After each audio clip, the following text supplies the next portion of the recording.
ஒரு மனிதனுடைய வாழ்க்கையில ஏற்படுற பிரச்சனைகள், துன்பங்கள், துயரங்கள், தன்னுடைய பிள்ளை விஷயத்துல, தன்னுடைய பொருளாதாரத்தின் விஷயத்துல ஏற்படுற கஷ்டங்களை கொடுத்து அல்லாஹ் தஆலா அவனை பொறுமை செய்ய வச்சு அதை மன்னிக்கிறான், பாவத்தை மன்னிக்கிறான். இதெல்லாம் மேலதிகமா அல்லாஹ் மன்னிக்கிற விதங்கள் தான். எப்படி?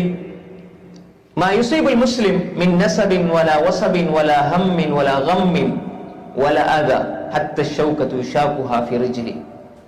இதுவரைக்கும் வேண்டா ஒரு முஸ்லிம் அவருடைய வாழ்க்கையில் ஏற்படுற கவலை, துன்பம், பிரச்சனை, வலா அதா நோவினை, ஹத்தா ஷௌகா யுஷாகுஹா ஃபி ரிஜ்லி, அவருடைய காலில் குத்தக்கூடிய ஒரு முள் உட்பட அவருடைய பாவங்களை போக்கிக் கொண்டே இருக்கும் என்று ஸல்லல்லாஹு அலைஹி வஸல்லம் சொன்னார்கள்.